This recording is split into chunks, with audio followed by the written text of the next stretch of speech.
A big good evening to everybody in the lobby, and a huge good evening to all the Rangers fans all over the world. Massive good evening, and welcome to Rangers Radio. Well, we're Quincy's or we're post-mortems, usually only last one day, but I think I can imagine it will still be the main topic of conversation, Bridgeman. Yeah, I think so. Look, people are still hurting, and for a whole variety of reasons, they're still hurting. Yeah, I mean, I'm trying to be as now for myself and, anybody else that's trying to listen, if you follow what I mean. I'm just trying to think forward to this coming weekend. We've got a huge game coming up. And if we get any aspirations of staying in second place and getting into Europe for next season and things like that as the second place team, we've got to get our mind away from last weekend. I'm saying last weekend, it's only 2 days away. But, we need to move past it. I know we're going to have a lot to say, and fine, and everybody should get what they want to say. But the truth is, we need to start looking forward to Saturday. If it's Saturday we're playing, isn't it? Yeah. So against Kilmarnock, that's a massive game for us. And then every other game at the end of the season. We've failed to beat them in the beat us at Rugby Park. The drew us at Ibrox. Pal. Kachina's last game when we lost that 2 points. Christ, look at that game at Ibrox. Aye. Fuck's sake. Last minute. No. Oh, sorry. One of them, one more, and you'll be. How many is that now? Red carded. How many yellows equal a red? Shocking. Oh, he gets he's about 15 yellows for Bridge. Oi! Ulster, I quite like you two. How now you have the time to reflect, Ulster? What are you thinking, mate? Well, it's a bit like everybody else. You're coming home in the bus there, and you're thinking the whole world's crashed down on you. And there's, and you're just like, you got it, and especially the way we lost it, and you think there's no end in sight. But I think after a day or two of looking at it, we'll have to be a wee bit realistic of where we were last season and how far we've come, especially since Christmas. And we have been doing pretty well. Just a bit unfortunate. I think we have to realise that we know we have weaknesses in the team and we know we're building something. And we just have to stick with it, guys. I think we're getting better. If you looked at the game at Ibrox earlier on the season, Ox, we didn't give that team much problems at all. Whether we were really bitterly disappointed that we didn't win the game there on Sunday. So I think that shows how far we've came. As much as we're gutted, at least we're seeing progression, and maybe not as quick as we'd like, but we're getting there. Slowly but surely, we're getting there. I think that's a great point, mate, and I think we're disappointed, and the progression will never be good enough for the support, and we're all picking holes in this and that, and you've all got your individual favourites. Everybody sees the game just slightly different. I think most guys were sort of singing for the same hymn sheet. We never played as well as we could have done. We never passed the ball. I think the manager said that after the match. And therefore, we never played. Instead of everybody getting 7.5 out of 10, they were 5 or 6 out of 10, Bridge, if that makes any sense. And it's that extra. Everybody just up in a wee bit. It makes the team a lot better, Yeah, agreed. Look, I think there's been a bit of confusion about the shall we say, the ratings. Apparently, I read somewhere, and I think it was on the Follow. There's a whole variety of ratings that they rate some of the Rangers players, some high and others are way down low. We were talking last night, what we thought, not necessarily numerically speaking, but I'm quite happy to say that all of our players played really, really well on the day. Some better than others. I don't think there was any failures in our team. Wonder scored a brilliant goal, great finish, great run. But I've got to say, Bridge, after that, he was anonymous. Major contribution was pretty low insofar as energy is concerned. But I think our team, the last half hour of the game when we were playing against 10 men, it might have been a better for that other player to be on the pitch, than get sent off it. That's a hard one. You'll never be able to answer that. I think that was part of disappointment you could feel for everybody last night. The fact that they went down to 10 men and we never capitalised that. And I'm not want to blame Josh Windass totally for the defeat, but Ulster, I thought when he scored that goal, I was speaking to the guy next to me and I was saying, if this boy he could take this game with the scruff of the neck. They can't live with his pace. Their centre-backs having to go a lot. He could take it to them. And I never seen him again after that. Aye. Well, we were talking about that on Friday, that was a possibility, weren't we? That could happen. We know Josh Windass has that in his game, and that's just something I don't think is going to change, to be honest. He can do some great stuff, but when the going gets tough, sometimes Josh is fine wanting. But, that's what I'm saying. It's easy to look at the negatives, and there was negatives. But at the end of the day, we have players there, whether we like it or we don't.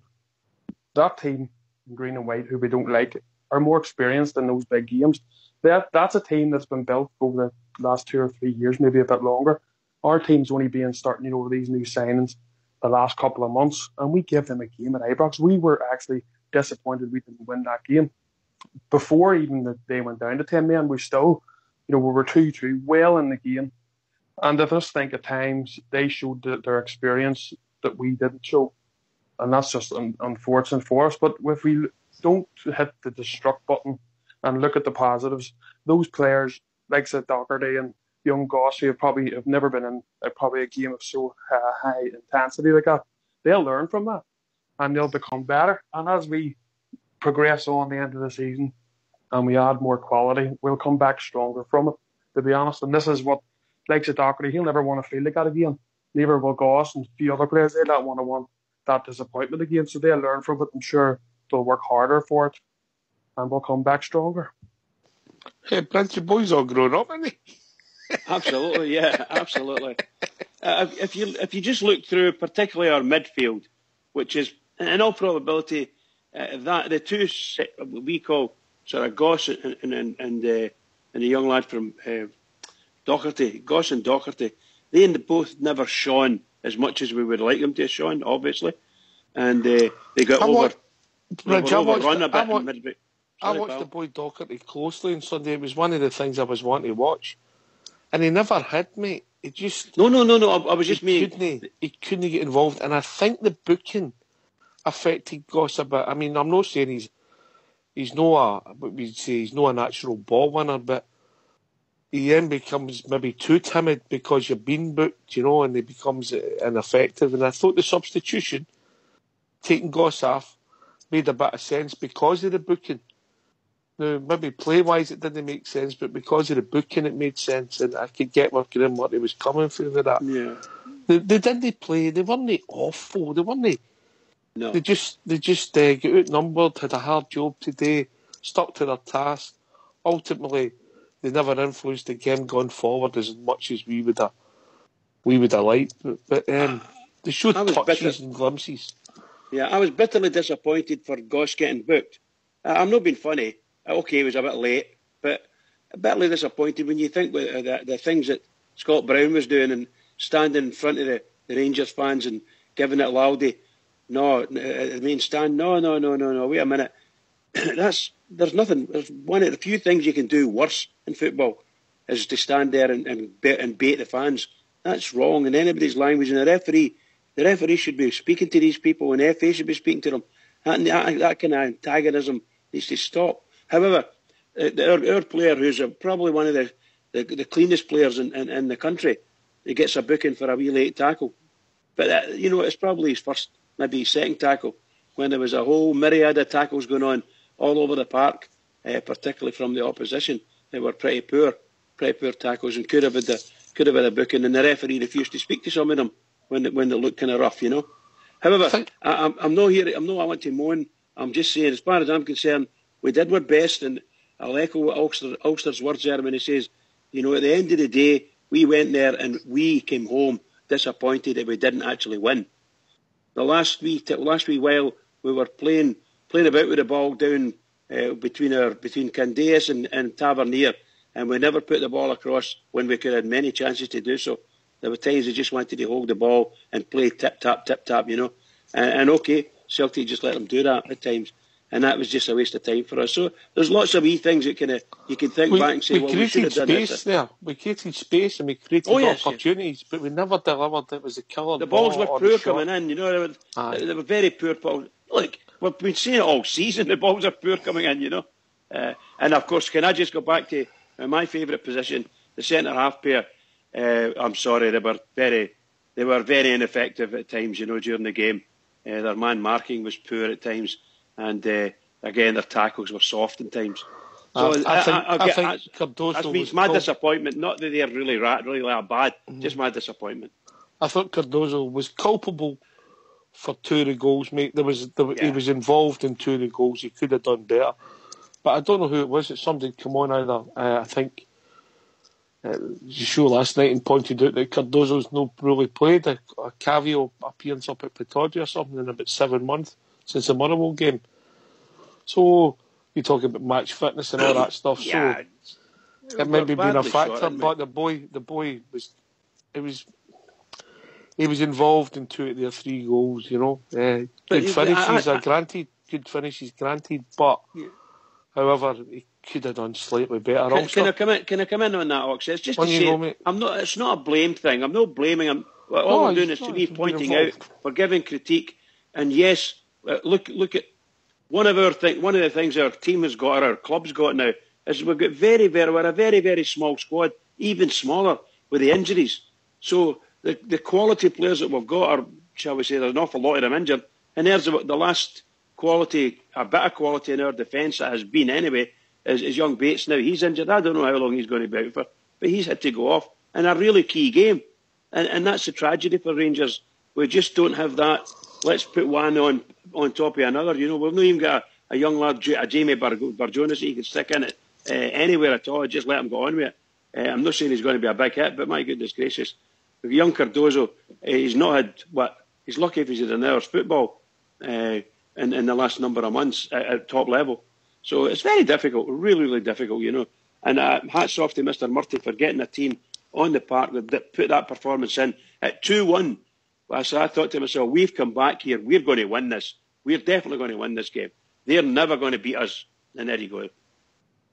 The goal we lost before half time was. You could tell Ulster in the stadium. It changed the whole mood there. You could tell when people were going down the stair and talking and their frustrations that they knew that was a big moment in the game. Yeah, it was because we had our tails. It was 2-1. If you get in, I think we just missed a chance not long before to make it 3-1. That didn't happen, but it changed the game. And goals do change games, especially just before half time, because they went in. Their crowd was up, their players were buzzing because they've got the equaliser, and obviously ours was deflated because we have been up twice in the first half and couldn't come into the dressing room with leading the game. But these are just wee things that we'll have to learn from. It's as simple as that. I know Warburton said it all the time, but the difference is I believe we've got a squad there that can learn from it. We're talking about like Cardozo and Alves. Number one, Cardozo never gets played. The manager doesn't trust him. And we've seen probably why he doesn't trust him, to be honest. I know he doesn't have much he hasn't played many games, but there's a reason for that. Same as Alves, you had Bates and you had Wilson. He played him before he would play Alves. Then he brought in a lone player, which was Martin. And then he played Martin as well before Alves. So he doesn't, he must see that he doesn't obviously trust Alves too much, to be honest. I don't think either. And obviously, Martin, he was injured for the game, so you had to put in Alves. And then Bates gets injured pretty early on, and you have to throw Cardozo in there. So you have 2 centre-backs that the manager, in my belief, probably doesn't have much faith in, but there was nothing else he could have done. And I don't think you'll see them at this next season. You'll not see Cardozo or Alves in the Rangers shirt next season. I think possibly, Ulster. Possibly, mate. See, on that subject, guys... Sorry. A minute. Possibly, I think you're right there. With Cardozo, I don't know about Alves. I think his legs, time's caught up with him. But Cardozo was involved in the 2 goals, but I must admit, I wasn't as frustrated after the game was done with his performance as I was with Windas's, because I thought when he got that goal, his confidence, he must have been high as a kite, Ulster. Well, this is it. That's what you think. You think Windass is on this today. He's on his game today. And as you say, from then on, he disappeared. And you can't have people disappear in no firm games.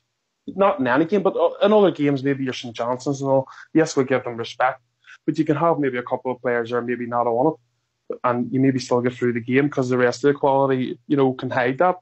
But in old firm games against a decent Celtic side, let's be honest, you can't have anybody hiding, because if you're hiding, they're going to get those weaknesses and they're going to capitalise on them. And this is the thing. This is where the likes of probably Dorans and others and Jack here are going to come back. McCrory as well, who would have probably sitting in the centre defence midfield, probably the best defensive player we have in the team, is out injured. So when these boys come back and they're fully fit, I think we'll have a Those are the breaks. Those are the breaks. Bridge, in you come before we ask for some callers. What were you going to say? No, I was only going to say to both of you and to everybody else that's listening, my fear going forward is that we have got Cardozo and Alves, and that's where we started off this season, when we played quite poorly at times and our defence was quite weak.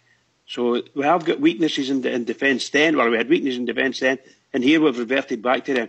So my fear is for between now and the end of the season that these guys pull themselves together and pull the club together, pull the team together, and don't do the daft stuff and lose goals, because we've got a big 9 games to go or something like that.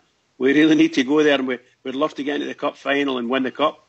But hopefully Bates isn't injured that badly and he comes back. But if he doesn't, we're in trouble. I'm sure we'll be trouble. So people want to join us. What's the number, Bridge? The number's 0141 356 1972. I was going to say 1972. 1972. Well, it's 1972. Yes, I know. I was going to spit it out that way. You can join us on Skype at RangersRadio.online. We brought in a call and speak about all things Rangers. Anything you want to talk about, if you're still hurting for Sunday or you want to move on, any subject Rangers related.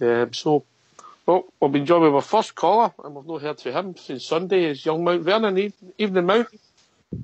Evening, guys. How you doing? All right? Yeah, mate. How are you? You back on the solids? Just a bit, mate. Just a bit. Hey, mate. Thanks very much for Saturday, mate. Appreciate that. Or for Sunday, should I say. Anytime, big man. Anytime, mate. Anytime. It's one of the ones, innit? It was an interesting show last night. I had some interesting views, some interesting ideas. If sorry with yourself, actually, I'll give you my sort of synopsis in Sunday's game and see what the You better tell people what a synopsis is, mate. I know. I just my opinion on the game. All right, that'll do. Thoughts in the game. Guys, look. We were 39 points. We finished up 39 points behind that lot last season. So we did. And hopefully we can keep it to single figures this season. So if that's the case, we've nearly took maybe about 30 points off them, if you know what I mean, for last season. For me, guys, we were very, very unlucky, I felt, at times in that game. I felt that the bounce of the ball, when they scored their goals, was a wee bit unlucky for us. I thought at times some of our play was brilliant. I thought the way we attacked at pace and exposed their weaknesses, which I believe is the defence. And another day Morelos puts that away. We're maybe talking about how disappointed we are not to win the game, in that situation. I think there's a few key things. I think a couple of guys have missed now. Roderick's follow through with their goal. I think that slightly reminds me of Ryan Jack up at Aberdeen when he was passing the ball through with Bates. I think that's been missed a wee bit. That you could have felt Rangers maybe should have had a free kick, considering Roderick's follow through. Another thing, guys, is the amount of injuries we've had this season as well. It's just been very unlucky again. Nothing's really fallen for us. I don't think. Look. We're going to beat them. We're going to beat them this season. I know we are going to beat them, and hopefully it's that cup game. And do you know something? It's going to be a sore one for them. I hope you are listening to this, because it's going to be a right sore one. So that was your choice before the game, Mount, because we were chatting before the game. Yeah. That wasn't quite your words. You wanted to win on Sunday, of course. Of course. You were saying that you thought we had a better chance of winning the cup than winning the league. Was that the point you were trying to make? Yeah, listen, guys, I think, I've said this all along, there was not a lot in that game. They broke up the park.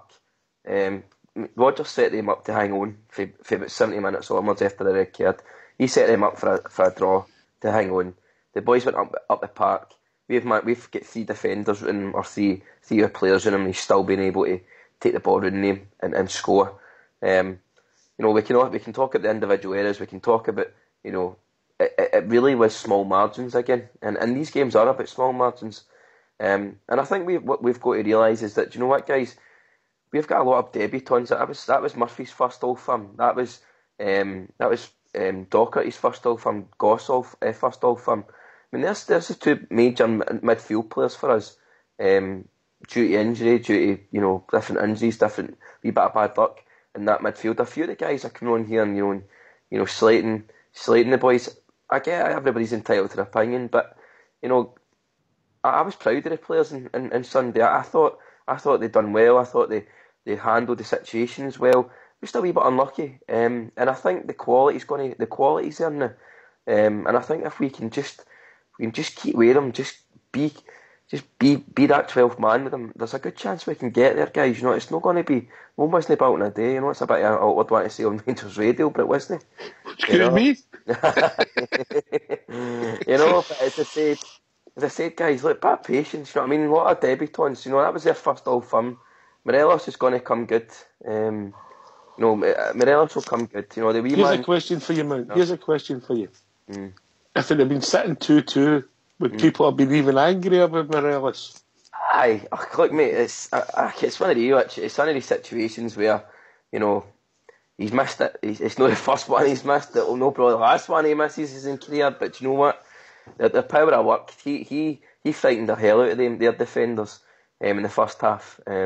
He led the line really well. I agree with some of the boys saying that we maybe need to try and find a way getting Cummings in the team, because I think if the chances fought to the wee man Cummings, I think it's a maybe different case. Bridges got that one. It's 3-5-2. Anyway, we've been joined by young Ibrox loyal.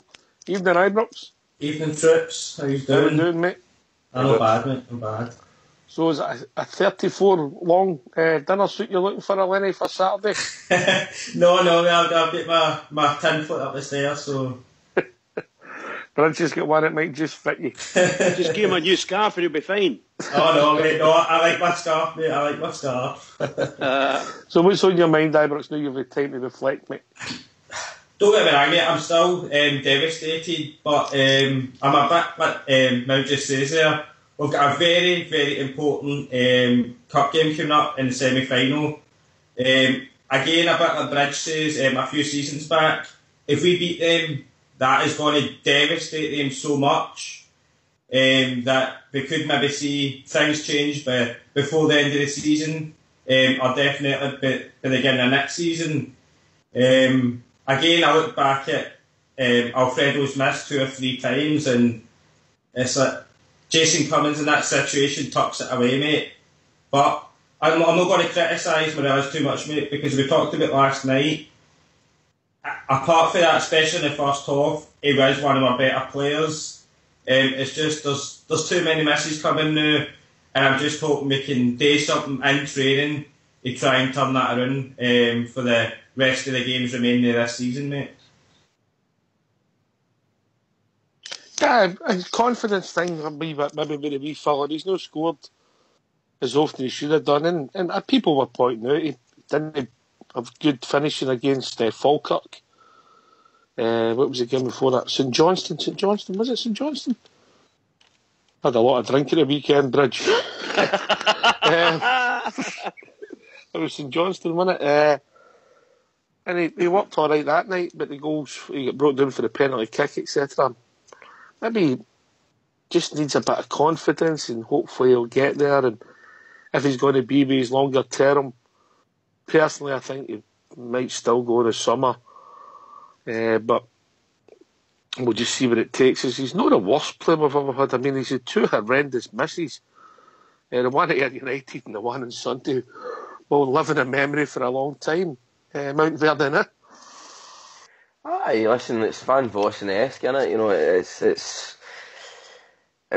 They might have been worse than Van Vossen. I know, mate. This is the thing, Like, I've said this, like, they had the luck in Sunday, so they did. I mean, they had the luck. They had They scored at the right times, mate. They scored the last minute of the first half. You know what I mean? We should have done better. I'm not going to really get into the individual players as such, because I think the boys have said enough on that, you know, and I don't really want to add into it. But I think it's just luck, mate. These games are down to luck. They're down to, I mean, you know, it's all firm games. It's back to what it used to be with all firm games, where it was forms at the window.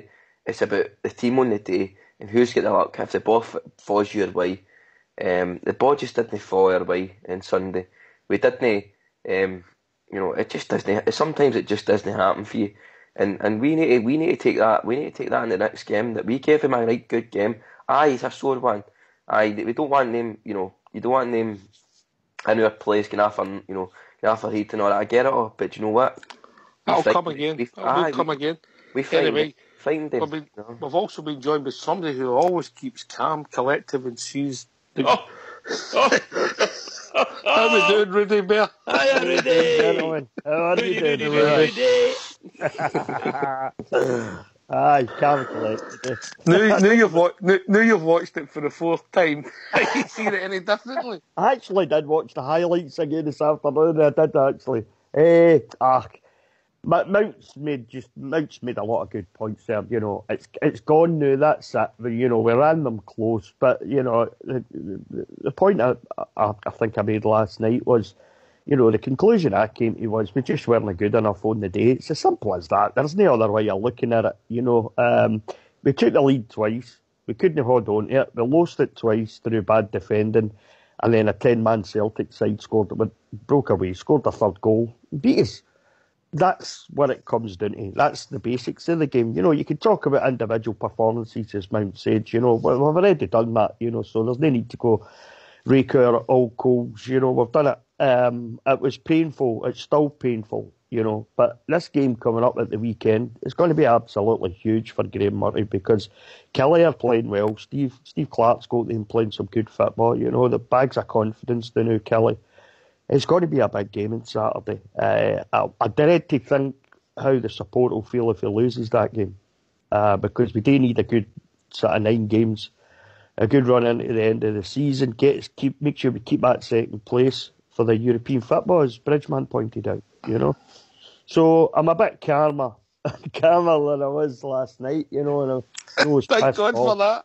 There was some, by the way, honestly, Ox, there was some really good performances on Sunday. So there was one or two that weren't so great, but there certainly was some good performances. You know, I mean, the thing about that absolute sitter that Morelos missed, see if he puts that in the back of the net, that split second where he fluffed that, see if he puts that in the back of the net, we're talking tonight about a great performance for that wee fella. Do you know that? Because that first half, he was excellent. He did play. It was arguably between him and Declan John for me in the first half. And I thought Candias done well in the first half. Murphy not too bad. Yeah. And Tav pass marks as well. That's right. And I spoke about the inexperience. You know, them compared to Rangers. They've got bags of experience. You know, all right, they've been battered all over Europe, but they've been there and played in Europe against top sides. They've had 5 or 6 seasons, you know, let's face it, they've had no competition. They know how to grind out results whenever they really need to do it. Well, that's what we need to get back to. We're not there yet. But there's really big shoots of recovery as far as I'm concerned. The difference between this Rangers team, the team I watched on Sunday and that I've watched in the last few weeks, compared to the Rangers team at the beginning of this season under Pedro Caixinha, it's night and day. It's night and day for me. January on, it's night and day. Fair comment, Rudy. I mean, look, I think you know my views on Caixinha, and I think I made them clear at the time and after. I thought it was a bad move, but you don't want to be proved right. Yeah, of course. It's only time. I mean, there's nobody would have been happier than us if Pedro had been successful. But it was a mistake, wasn't it? I mean, they proved that by finally they had to give the guys jobs. So it was a mistake, you know. Bridgman. Hey, pal. Yeah, when you're... I mean, obviously, I know you've got quite a close knit group there that go to the game together. When you're talking people, the emotions of that game. Sane men become crazy men. You know, we know that through experience, and people get carried away. But then when you look at it in the cold light of day, or you and your posse, if you like, when you're speaking to them on the phone today and yesterday, are they saying that we are improving as a team, or are they just see because we get beat with them, we're all still raging? Well, you'll always get that type of feeling anyway, because at the end of the day, to a lot of these guys, going to the extreme, we've got to beat Celtic. It's as simple as that to people. It's black and white in that sense. That's all they're interested in. At the end of the day, did we beat Celtic? If we didn't beat Celtic, then, okay, we end up second or third in the league or something like that, but we need to beat Celtic irrespective. So people live and die with that. We haven't, competition-wise, we haven't been playing the same league as them for quite a wee while there, only last season and this season, and we've been disappointed from a league perspective. Most of the games we had 2 draws with them. And obviously, we've now coming away on Saturday and on the phone and over the last couple of days, and they're all saying the same thing, that they can see the marked improvement, as the guys have just said, the marked improvement in the competition, the way we competed. There are certain parts of the team, we've all said it, we've highlighted some of these people. The most competitive person in our team over the weekend there was, in fact, our centre forward, right, Morelos.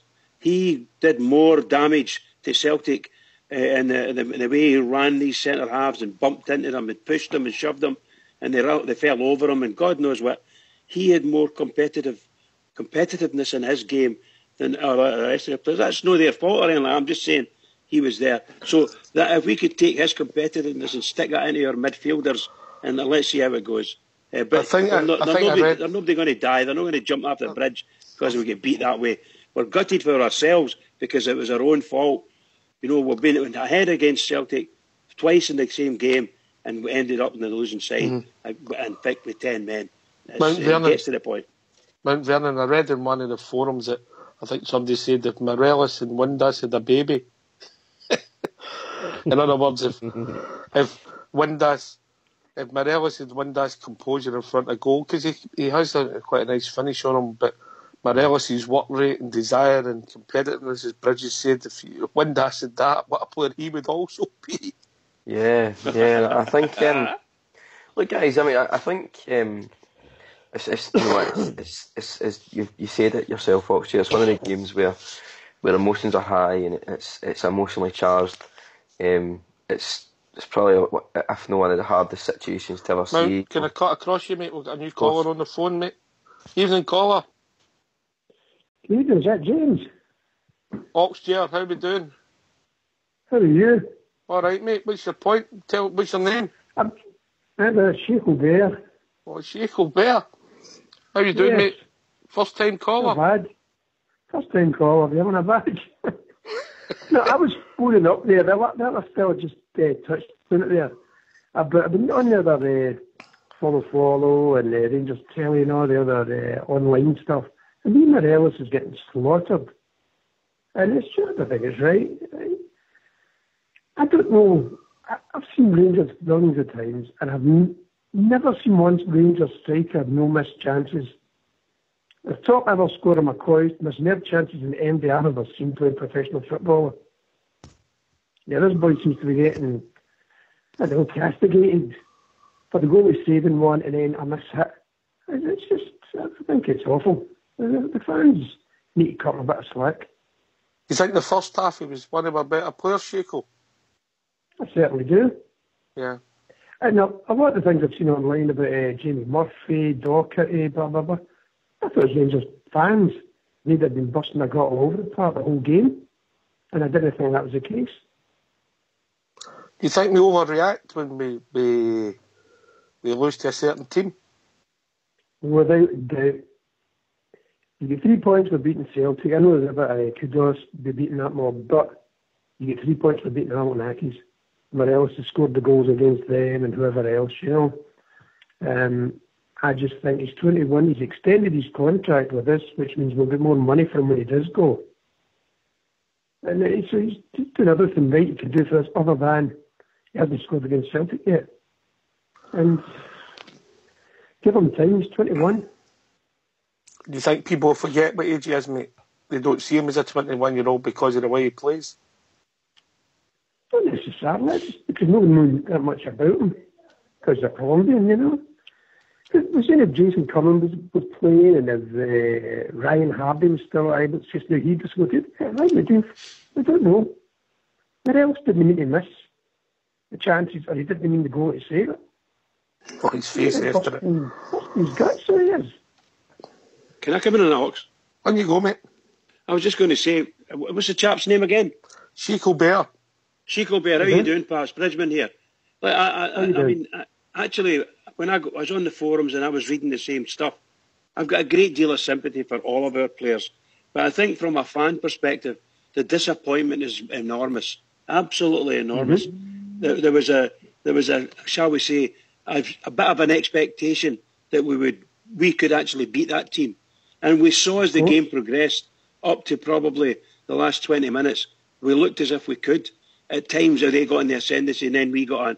We're leading twice and they killed us at just before half time getting that goal. Again, you saw the goals that they scored, the way we combated, and sometimes we were poor. We had a bit of tackles and things like that. So our own fault, and that's the disappointment. It was at the end, the two chances, no even the one where the goalkeeper made a good save, but that was an absolute sitter at the end that got us a draw. That I'm afraid, that shall we say, that's a breaker for the fans, and that's why he's getting a bit of stick. Other than that, as I said earlier, most fans that I speak to, relatives, got all the guys that sit with in the Portland Rear, all delighted with the guy's play. They love the way he plays. They love the way he's combative and gets in there and doesn't take any stick off them. They love it. Mm-hmm. But it's in front of goals. Sometimes he misses some so simple chances. It's not real. That's all I've got to say on that. No, but that's what I'm saying. McCoist was the exact same. And look what he won with Rangers. McCoist missed more than that boy's ever missed. Yeah, honest goodness, I remember the songs that were singing about McCoist and the start of his Rangers career. Yeah, I remember them as well. No, I remember them. Do you need a bit of luck? It's only for that one game. It's only the game on Sunday and the disappointment. That's what's made the guys feel like that. That's all. Of course, it was a bad miss. But then we've had bad misses. I mean, I don't know. There's no one Rangers striker I've seen put every ball in the net for a goal scoring position. None of them. Who was your favourite? Who was your favourite Rangers striker then? Then we'll try and work out my age here. Oh, well, obviously, it's Ryan Hardy. Colin Steen. Bridgeman? Yep. Bridge, you're a lover of Colin Steen, eh? He's a 60s boy. Oh. I was born in the 60s, yes. Colin Steen was the first hero that I remember. Absolutely. He's my hero too for a while. I'm a few years older than you, but I was when Colin Steen was when we heard on the news, or when I heard on the news that Colin Steen signed for Rangers for £100,000, you couldn't get me off the ceiling. I was over the moon. Brilliant. Mm-hmm. Great night. Aye. I've never seen a striker like. We unfortunately didn't get the best of him, but Michael Moles, he did things I've never seen anybody else do. But he was too nice. He should have jumped on Oliver Kahn when they get bad an injury. Did you play the game yourself? Did you pace yourself on Michael Moles? No. Not as much. Bobby Russell maybe. No Michael Moles. All they did was sort of twisting thumbs at the bar. Who was your best player for us on Saturday, Chico Bear? I would say Sunday. for me. For me, Candias. Good finish for the goal, huh? Scored. He did well, but he's always buzzing, that guy, and he worked well. There were some good performances. I mean, Doherty came on to a bit of a game. Murphy started well. But Declan John. Morales worked hard. But there was, that whole game, there was nobody. Nobody for either side stood out. That's the thing about that game. It was a very open game and nobody dictated it. And it showed. There's some good finishes, there was some bad defending, but see the corresponding game last season. Corresponding game last season was 5-1. We get beat. So we're lucky you beat 5-1, mate. And that's leaps and bounds, right? And we were 30 odd points. We lost the league. Well, we finished behind them in the league. We'll probably finish about 10 behind them or thereabouts. So that's just cut back about 20 points. And if we keep that kind of progress, we'll win the league by 10 points for them next season. So there you go. Positivity. You were saying, you've got to be down about everything, man. 5 years ago, 6 years ago, we're almost at the game. We're coming back. We've not got the players we had back then. When we get demoted, we've not got that. Look at guys here that get sniffy at Rangers strip. And now we're pushing them all going for 7 in a row that have got all that Champions League money. We're pushing them to beat them. I'm sure we'll beat them in the semi. I'm really confident. I hope you're right. How do you see the Graham Murray situation panning it? I think he's still got a lot of learning to do. I think he should have changed it as soon as I'd have changed it at half time. They took Windass off, and I'd certainly have changed it as soon as they equalised and they got the man sent off. Or the man sent off, sorry. I'd get Cummins on. And I don't know why they put Big Herrera on the bench. I think he's never going to get around it. There's no for him game. You've got a Howden somewhere at Ibrox who could sit on there and come on as a sub. But they're putting on a guy who's never getting near an Old Firm game. It's just a waste of time. We could have put Miller on as well. Did we not just use 2 subs as well? We only used the 2 subs. We used... Yeah, correct. We only used 2. Of course, the centre half, Cardoso and Cummins. No, the guys were asking questions where I was sitting, and we're all, not all, but a lot of guys are asking the questions. Come on, why are you not bringing, for instance, Kenny Miller? Why are you not bringing him on? Get Morales off and give him a break and get Miller on there and see what he can do. That kind of stuff, you know. Or indeed, take Cardozo off and put Miller on. Oh, true, aye. You could have put that Declan John in the centre of the defence. You get the pace to get back and cover some game. He had a great game. He did. But I'll tell you who else was posting missing was Tavernier. I thought he was awful. Absolutely awful. He was bad defending. One of the guys said that yesterday. Bridgman. One of the guys said that yesterday, which I was quite surprised to hear. I didn't think that. I thought he had quite a good game, to be honest. Bridge, you just sit back a wee bit, Bridge. Let me. Yeah. Right. So, you see Blue Shoot's improvement, mate? I do, definitely. Aye. I firmly... See, and it's not just saying that because we've lost the league game now. If it was a toss-up between winning the league game or this cup game, we stop this double treble. Because if we beat Celtic on Sunday, the title's still in their hands. Because if a game in hand, you know, so... Aye, we were relying on somebody else to do us a favour. And we had to win at Parkhead as well, aye.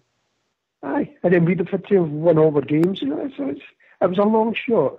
But if we put them at the cup, that's them. Let's forget your double treble, Brenda. Where you going? Right, but so you're down after the result, but you can see a lot of positivity coming through as well. And thoroughly enjoyed that game up until the sending off. I thought we'd beat them. And we should have got a draw, should have beat them, but we didn't. But we're a lot closer, and I go into the semi-final without any fear or any trepidation that we will put them at the Scottish Cup. How important is the centre-half positions to you then, going forward? Well, apparently Big McCrory's meant to be in his way back, isn't he? Hopefully, mate. They say he'll be fit for the semi-final. And that would be a massive bonus. You've got to also remember, see, at the start of the season, Pedro's messed everything up and whatnot. If first choice midfield, we're not going to started. Dorrans and Jack and McCrory, that was the midfield for virtually most of the season till they all started getting injured. So, still no said have there about Bates. We're actually going to hear and how he's going to be. If you don't mind sitting there for a minute, Shaco Bell, we've been joined by our caller, Drew Blue. How we doing, Drew? Hi, good Ox. Listen, you've got another telephone caller. Come in if you want to take that. I think it's Denver Bear on the way from Colorado. How we doing, Denver? Doing all right, guys, yourself? Aye, mate, what's on your mind? That's sound.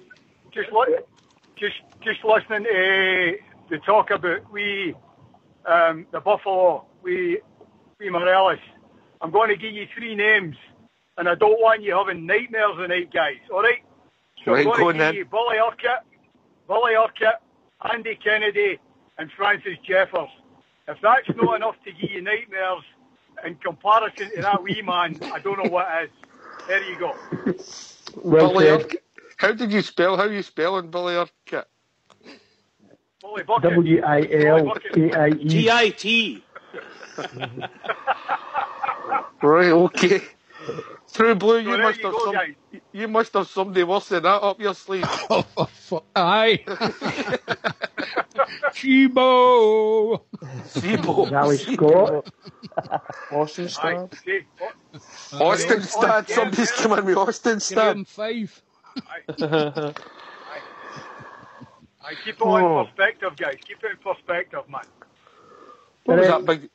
What was that big one we signed at Kyle? It was he's on the boats working. Kevin Kyle. Kevin Kyle. Sandaza. He was just in that. He only worked in the days off his farm. There was a coup in the field, did you know?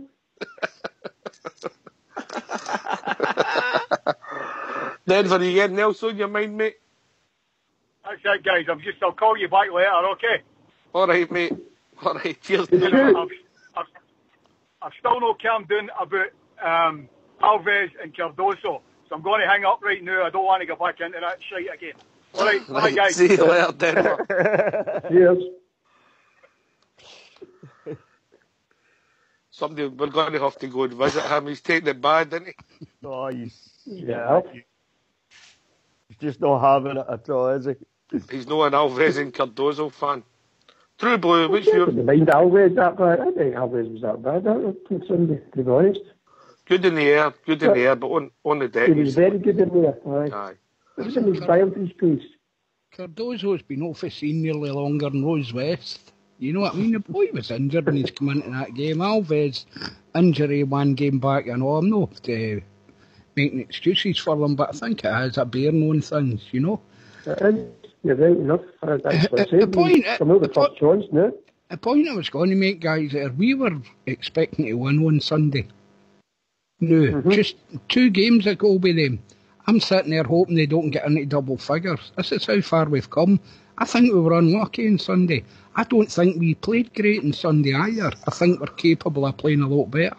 I thought our trademark play this season was completely missing, and that was the wing backs on either side.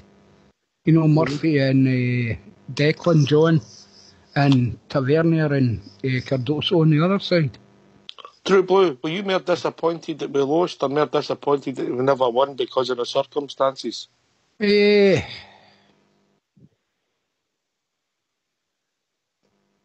don't know. I need another shoe. And the legs. I've not even thought about that one, actually. Yeah, I hate getting beat with them all the time. I was more gutted. I thought we had a chance of winning the game there. Well, the thing was, I don't think they were that great either, Oxford. You know, they put us under a wee bit of pressure, or should I say we put ourselves under a bit of pressure. But there's nothing a massive improvement there. You know, and the Sheik O'Bear side there, you know, I think we'll be getting them a right shout next year. And it makes you wonder, you know, where we'd have been with a decent manager in for the start of the season and similar signings, you know. As for Morelos, we've all missed him. I think, I tell you, the boy was gutted on Sunday. You look at him after that miss, and he was gutted. And up there, he said the header he missed in the previous game, you know, to win it. Then there to get the draw. That boy's going to be a good player for us, you know. And you can't take away for the goals he has got. The amount of work he puts in, and take into account the age of the boy, you know. Yep. And he's playing up there himself. Get somebody up with him. Listen, he's what age is he, Shaco? Is he 20? And he's rumbling up the Celtic back line. He's rumbling up the Celtic back line on his Todd. Here, True Blue. Here, pal. That's what he's doing. Chico Bear, would you put somebody up with him? Would it be Cummins? Well, yes. I'd played Cummins in where the Windass was supposed to be. Windass scored that goal and did nothing. Passenger. He's He an scored a lot enigma. of goals recently. He scored a lot of goals recently, but I don't think he's for us. No. I think we need a better player. He misses too many chances rather than Morelos. Is he a frustrating player, Windass? Enigma? Yep. No, he's not even that. Enigma's usually brilliant. And then rubbish in the middle. David Cooper was an enigma for long enough. That's no David Cooper. But no, he just didn't do enough. If he starts well, she took him at half time because he does nothing in the second half. What happens if he doesn't play well in the first half? Do you lay him on? We'll get to half time as long as we get a tank in our end. Did you hear the Murty's interview after the game? I heard that on Sunday What he evening. was saying, he was telling them not to put the high balls into the box. He was telling them to move the ball quicker from side to side the way they've been doing for the last 6-7 games. He was telling them to pass the ball into channels. It won't take so long to get it here, there. He goes, I'm screaming that at them, and they just wouldn't do it. And what's that all about? He's made manager at the end of the season, and they're not doing exactly. Leadership on the park, Mount Vernon. We need leaders on the park. Different kind of leaders, maybe more vocal leaders. Yeah, I think, guys, I think it's always hard. It's always a we always digest over these games when we don't go well. I think fundamentally, guys, is that I think leadership should be on the park. You know, we've got experienced players now. We've got arguably a European Championship winner on the park. We've got a goalkeeper who's been with us for the past 2 or 3 seasons. We've got good experienced players all through the park. But it is a key factor that sometimes some of these players, it does look like they just need that wee sort of that real leader. Do something on the park just to inspire. Sometimes it's not just about shouting. It's about taking the game to them, making a challenge, or something that just gets the crowd up, and that can maybe spur people on. And I think sometimes we could be lacking that Oxford, but again, I think sometimes it can be harsh as well. It can be harsh as well.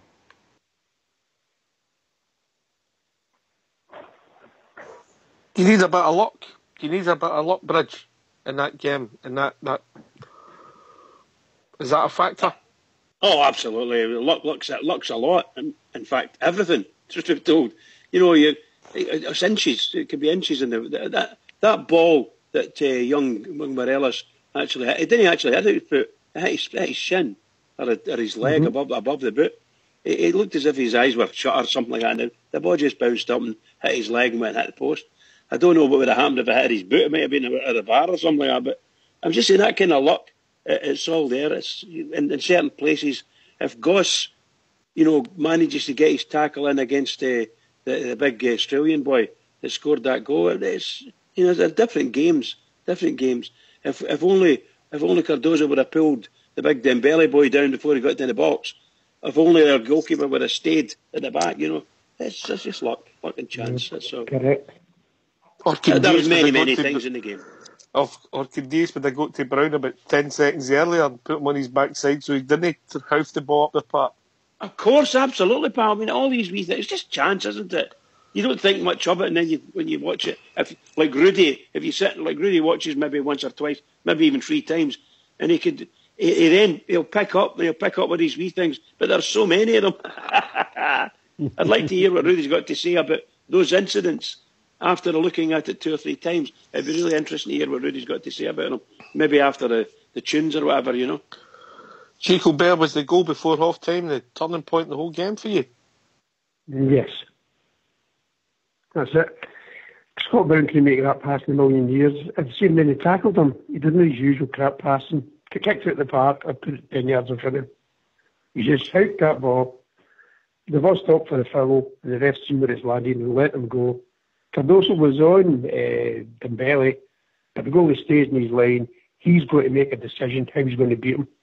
As soon as he comes walking out, there's only one thing he can do is lift it out of him. I thought it was terrible goalkeeping. Terrible. A goalie should never have the ball chipped to him. Well, I remember somebody at 5-a-side paying me goals. The guy get chipped at that one time. Can't remember who that was. Can you?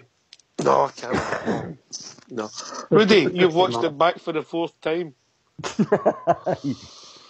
You're sick, by the way, Rudy. You're sick. Glutton for punishment, mate. It was the second half for me stood off them too much, and I don't think the goal before half time was the turning point of the game. I think the turning point of the game was the sending off. That was the turning point for me, because that's when Brendan Rodgers made his decisions and, sorted his team out, then shortly after that put a forward on that scored the winner. So it was the sending off for me, because I don't believe he would have changed things that much had that sending off not happened. It was the sending off for me was pivotal, their sending off. And I think, I said last night, and I'll say it again, Brendan Rodgers proved his experience to me compared to Graham Murray. Because he made the decisions that really mattered in the game when it mattered. When they went into 10 men, he got them into a bank of 2 4s, left one man, one forward down, and then brought a forward down that scored the winning goal for me. And that was the decisions that mattered. And they end up winning decisions.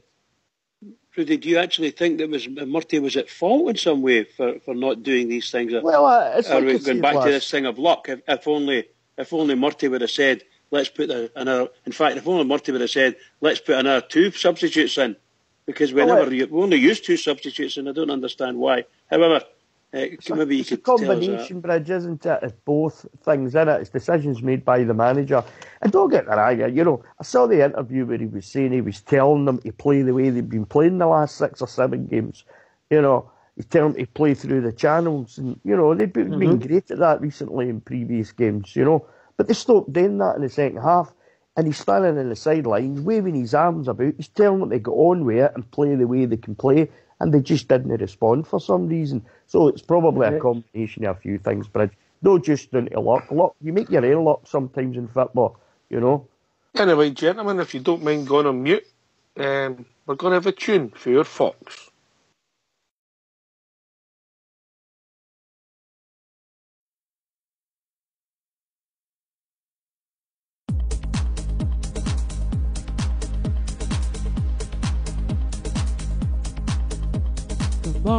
You're so young, to Glasgow City to come, seeking fortune and the new way of life. How could they all know their ambitions would grow? Such a beautiful story, but here's how it goes.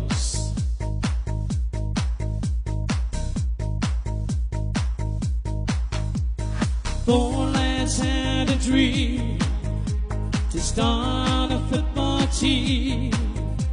They had no money, no cash, not even a ball. They still carried on. The Rangers were born. 54 titles, we're still going strong.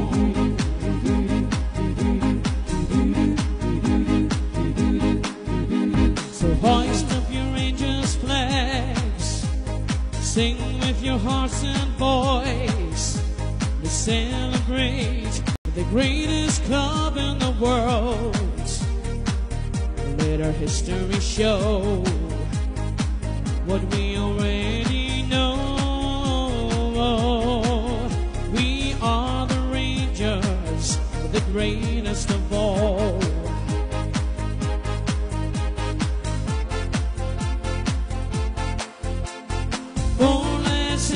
Dream to start a football team. They had no money, no kids, not even a ball. They still carried on. The Rangers were born.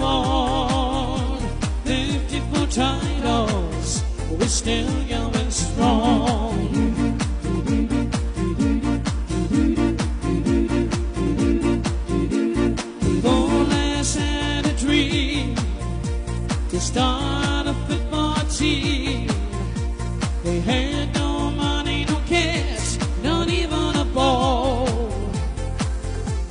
still carried on. The Rangers were born. 54 titles, we're still going strong.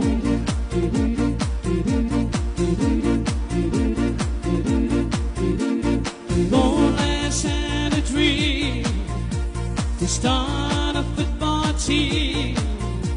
They had no money, no cash, not even a ball. But they still carried on. The Rangers were born. 54 titles, we're still going strong. 54 titles, we're still going strong. 54 titles, we're still going strong.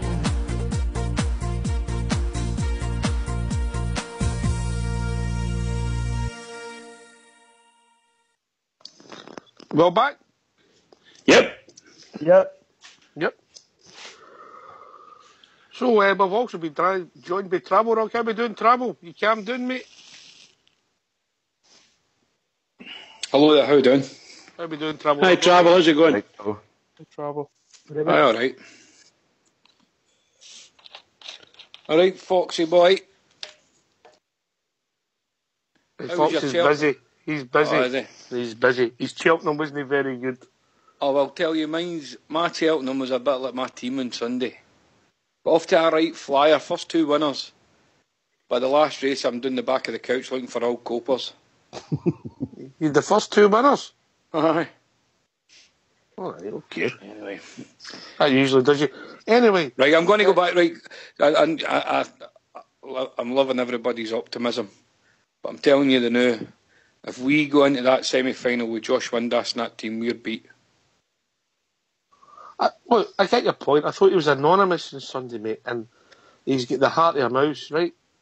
But you win as a team, you lose as a team, the manager's got to pick a team.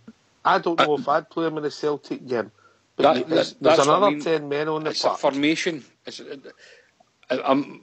Fair enough. I'm maybe picking on Josh a bit here, but it's a formation thing.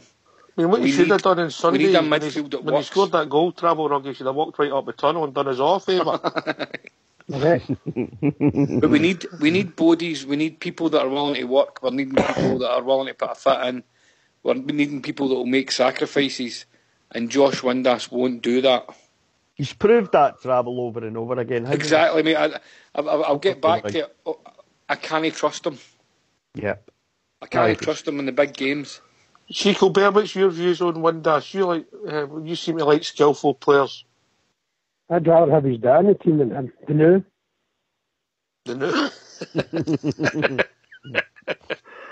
You think that was a hard boy, knew where the goals were, by the way. I tell you, he's lightweight, he's ineffectual, he's put a few goals in of late, that's what I've said, in a wee purple patch. But he is not creative enough. Just even think back to last season, the games against Celtic. How many times you've seen positions to score, and it was powder puff attempts back to the goalie at Hampden? And it's like, I don't think he's a player like for playing Celtic. I have Cummins. Give him his chance. Do you think Murty's got a call to make him? I think, not necessarily, because there's a few games before then, so I mean, there's plenty of squad there and they can fire people in and get them a wee bit out, but Cummins is going to start against one of the better teams. See on Saturday, you could probably make an argument for not having Cummins in the team on Saturday, because Kilmarnock have got a strong or a decent midfield with numbers in midfield, and we've got and this is where I've been impressed with Goss and I've been impressed with Docherty, but on Sunday they just couldn't get themselves into the game, and it's purely underweight of numbers. They needed another person in there that, and I know he's not everybody's cup of tea, but a Jason Holt or even a Halliday, so just another body, another person there to help them. And Josh Windass wasn't doing that, and that's where I'm saying we maybe need to pick the games that we're playing Windass. Personally, he's kind of shot his bolt for me. If we got a good offer for him, I'd take it. But he's no doing enough to warrant the plaudits and the and probably the belief for the manager. Talking about the manager, lads. Look, obviously he's the time to reflect. So if you don't mind going on mute, lads, we'll hear from your manager, Graham Murray.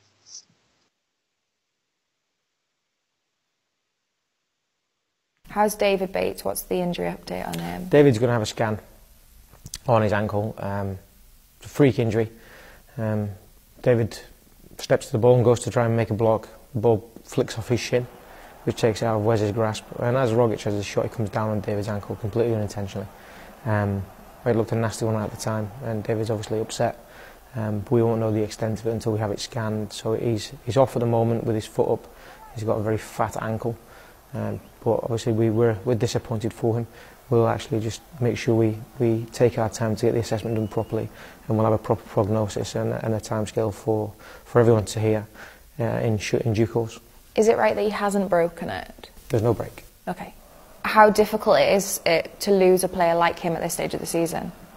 Well, we don't know how long we've lost him for. It was difficult on Saturday. We lost him and we lost Russell, obviously. And it's difficult when you take someone who's been performing well out of the team. As I said, it's an opportunity then for someone else to come in and step forward. Unfortunately, we didn't manage to sustain our challenge. But taking someone like him out of the team takes obvious attributes out of the team also. How do you feel now? Do you feel differently to how you maybe felt directly after the game? Yeah, actually. People feel free to shoot me down if you want. I was really down after the game, and really down on us because we'd let that opportunity slip. I was really down on our tempo and our passing of the ball, and obviously the goals that we conceded. But since watching the game back and looking at it, there's lots I thought to be up about, and there's lots I thought that we could enhance and get better at. But for the width of the goalpost, I'm sitting here with a smile on my face, really.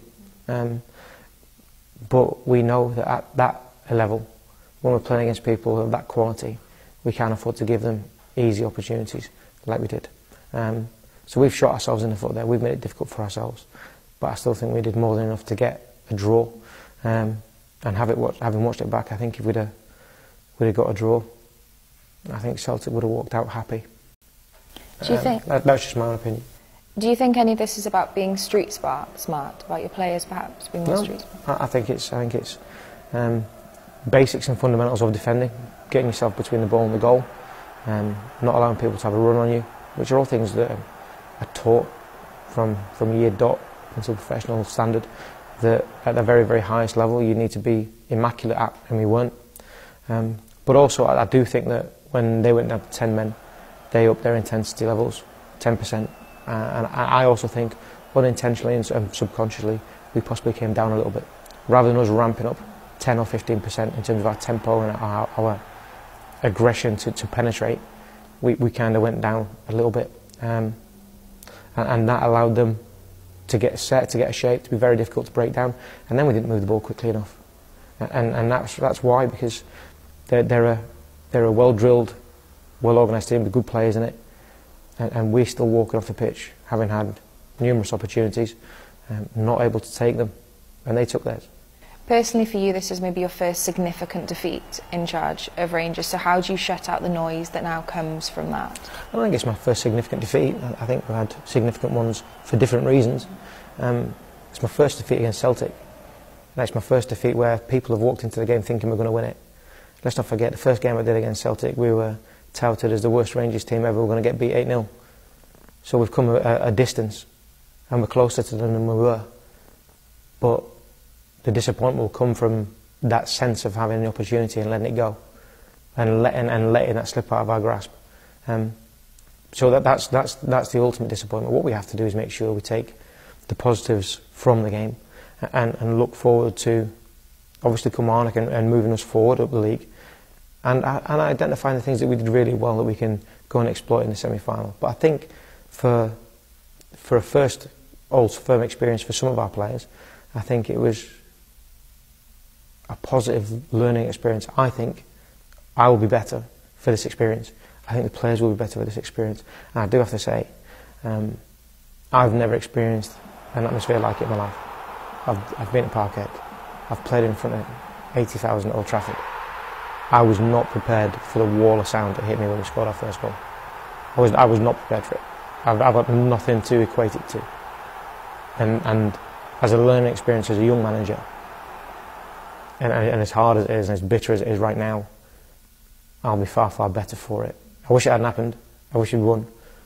But I will be far, far better and better prepared and able to deal with things like that in the future because of it. How do you contain this, though, to then just one defeat and make sure it doesn't derail all the positive progress that's been happening? That's our challenge for the boys, because we have to make sure that, as a group, we don't allow the noise outside to come inside. I've said to the players that every single man and his dog who has an opinion and who is an expert will write their column and will say all these things that we didn't do and that I didn't do, and I needed to change this and I needed to do that, and that's fine. That's no problem. I'll take their advice on board and reflect on it. I won't come back to them at all. But we have to ensure that this group stays strong. And all that noise that's outside can stay right outside, because we know the distance that we've come and we know the progression that we've made. We can't afford for one negative to derail everything. Every mark of the team is how it responds. And I have a task to lift the boys up. But they also have a task to make sure that come Saturday, we're right back up at the top of our game. We're right back up at the top of our intensity. And we go and get a proper result to make sure that this doesn't continue, because we don't want it to. We want to continue and finish the season off really strong. I said before the game that this one game wouldn't be defining of our season. It's our job now to make sure that we finish the season off strong. There's still lots and lots to play for, and there's still lots of games ahead of us that we have to complete in the manner that we've done since Christmas. Well, thanks for that, Fox. Mount Vernon, Mr. Murty. Quite honest. Yep. Fair. Yeah. I think like Oya's socks here. I think he was just gutted and on Sunday. I think in reflection, I think he's absolutely right. Look where we've came from, guys. Let's get it in perspective. We're nearly 40 points behind them last season. We've closed the gap big time, significantly. We've got an opportunity to go again. We've got 2 other opportunities to take this team on. We're getting there, guys. Listen, we need to put things into perspective, I think, and I think that's what he's done there in his interview. I think there's aspects of play that we've got to do better, and I think you could take that away for any game that Rangers play in. But that we're getting there, guys. Look where we've came from in the last 4 and 5 years. Just need to stick with this. I think Mr. Murty's right. There's improvements. That some of the goals are slightly poor from our point of view, but we've got to go again. We've got a big game on Saturday, and our Celtic crowd, and we've got to get there and perform and dust ourselves down. Big games coming up for the rest of the season. Just need to keep it going, as the Bridgeman says. Just keep it going for the Rangers, Chico Baird, Marty, quite honest, his thoughts on the game? Oh, yeah, as long as he did learn. Talk's cheap. Let's see it. He's managed 2 credible draws against them at Celtic Park. If he didn't think about making those changes, hopefully he'll think more of it now. Goss, see, the fellow was talking, sorry, I'm just kneeling up to look at everybody's names. We Hope was playing great for us. He kind of was a catalyst to kick-start our season before the Christmas. And he just disappeared at the squad, at the bench. He got suspended, didn't he? And he's never been able to get back in the team. That's right, and he's kind of what's missing, I think. Especially, somebody mentioned earlier, when they took off they're taking Goss off, they should put him on Holt. Get one that's get Cummins on. I know there were one extra man in midfield, but... Yep. We've also been joined by the Coop. How are we doing, the Coop? Hello, guys. How you doing? All right, mate. What's on your mind? How you doing, mate? No, I just thought I'd been say, first of all, Lockshire, can I just say the last couple of months the show's been absolutely brilliant. So it has. Yourself, Fox and OSB, absolutely fantastic show you've been putting on. But I was listening, I've been in the lobby quite a lot, and I was listening last night, and the amount of abuse that Alfredo Morelos took last night, absolutely ridiculous. I'm sorry, I'm not having that.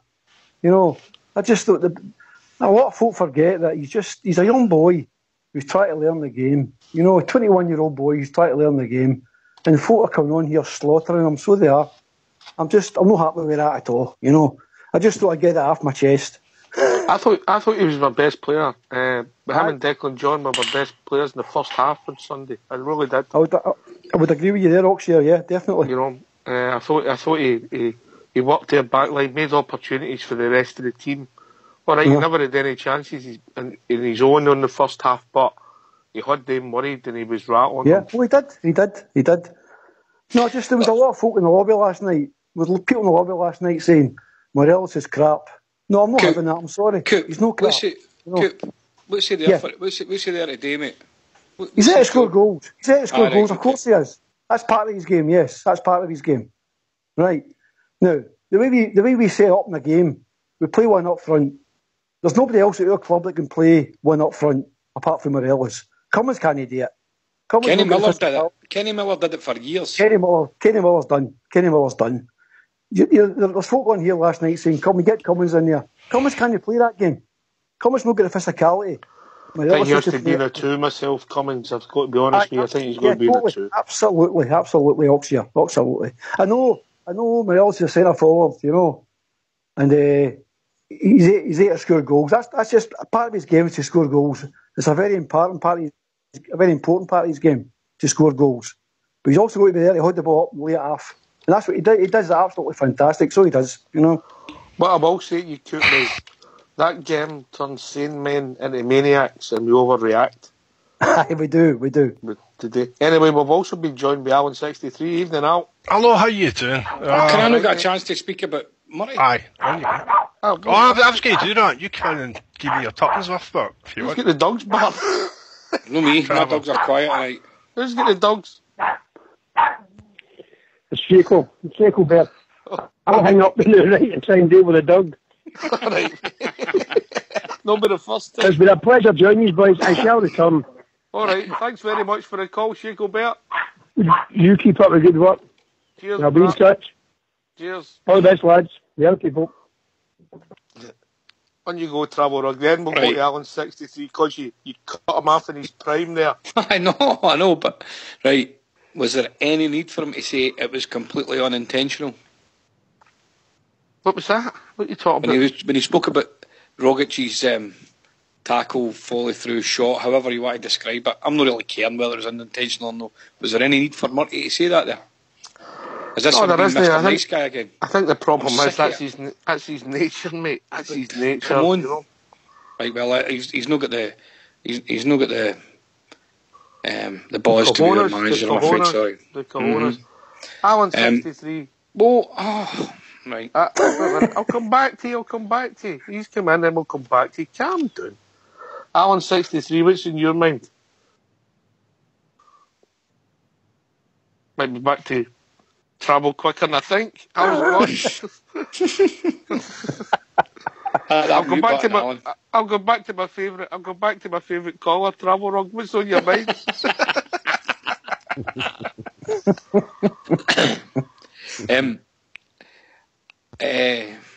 He can.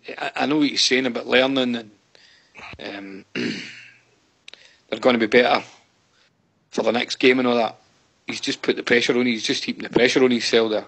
Because now the way he's talking, I'm expecting us to go and beat them in that semi-final.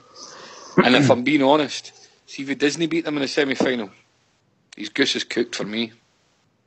I think I'd said last week that that game at the weekend would be a massive step for him to be getting the job long term. But if he can't go out there and win that next big game, then my confidence in him, and I'm sure a lot of other Rangers supporters' confidence in him, will have gone by then. Travel. He's lost. Travel, be the game at Kilmarnock at the weekend, mate, before you even get to the semi-final. There's a few games before there.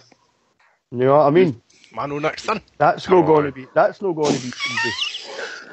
You had your chance, Alan. We had your chance, you were on mute, Al. Aye, but I dropped my mouse, so the way it all just happened, I lost it. I pressed on You're this going to have to put your camera on so we can see what you're up to. It's a daft button, this. That's a nice set of pyjamas you've got on, Al. Joint the dots. No, the thing is... That they Celtic pyjamas he's going No, they're playing hoops, don't they? I've got the dots. I just think that game was there to be taken. And like I said... I agree, mate. I agree. What I was doing was gaining an opinion. And I know some folk online kind of took it to heart. I know there's guys out there who... You're not even allowed to criticise a Rangers player if he passes the ball the wrong way. I know there's folk like that. But what can you say?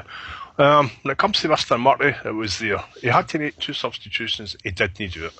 Did we just turn around and say, Mr. Murphy's learning? Did we say what the other fella said earlier? See, this time last year, they got pumped 5-1, but this time it was only 3-2. You can't do that. That was half a Celtic team. That was a Celtic team with a third-choice goalkeeper. That was a Celtic team with a big boy who just looks like a big lump of wood playing it right back for them. That was a Celtic team who went down to 10 men when there was over half an hour to go, and our manager stood in the sidelines looking like a rabbit caught in the headlights, with his arms folded, academic-hoist, and didn't know what to do.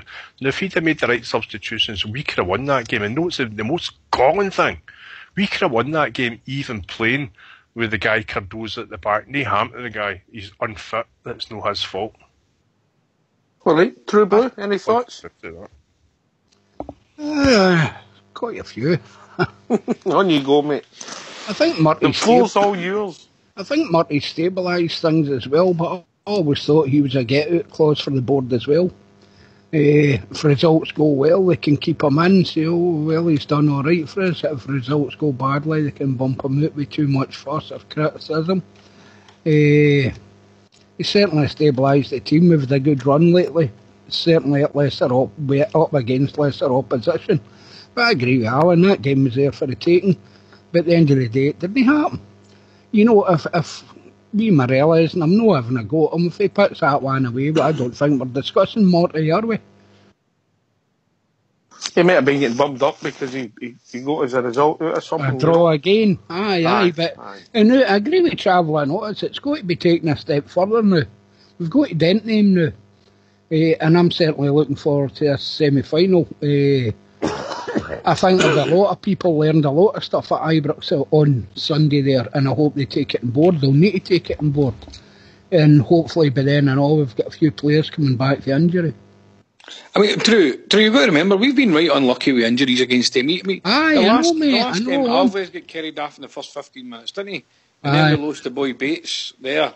So we've had a fair run of bad luck. And take all the other injuries. I mean, real influential players, Dorrans and Jack and the boy McCrory. Lee Wallace, our captain. We can never forget Lee Wallace.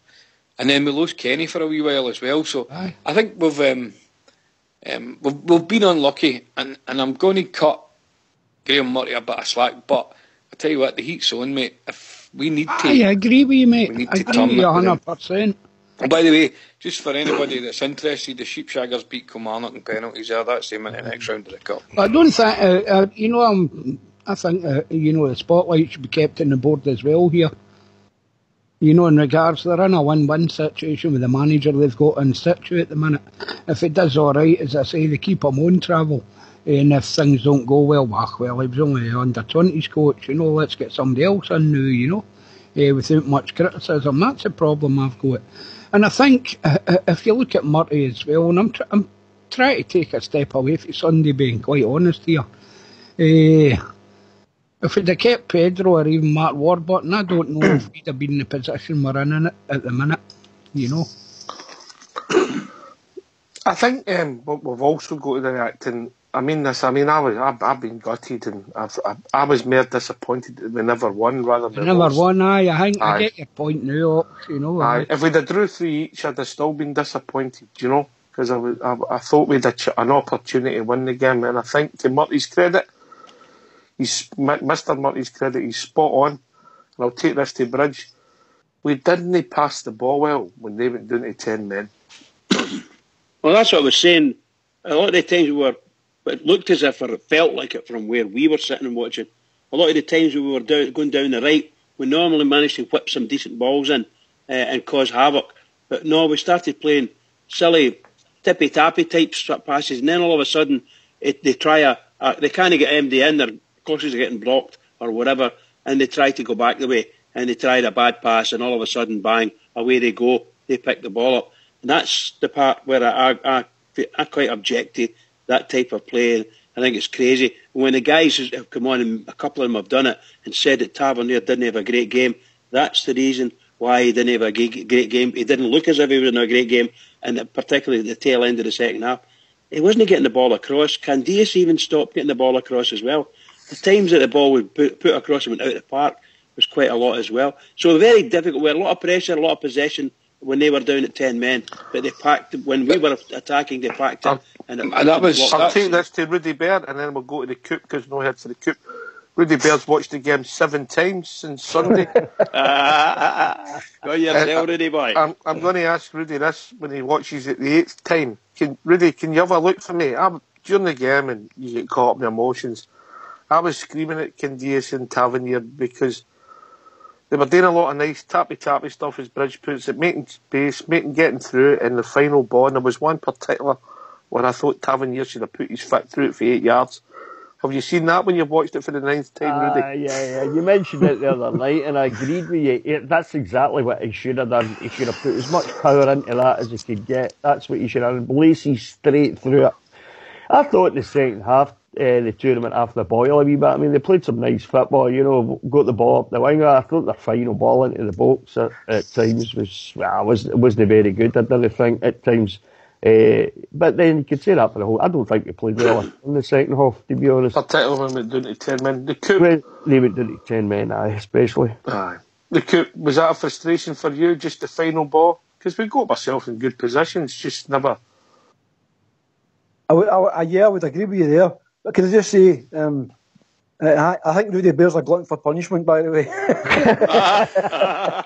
Well, I got a PM about Rudy Baird. I'll read this one to you, Rudy. You might like this. Right. It says, Rudy's watched the game that often.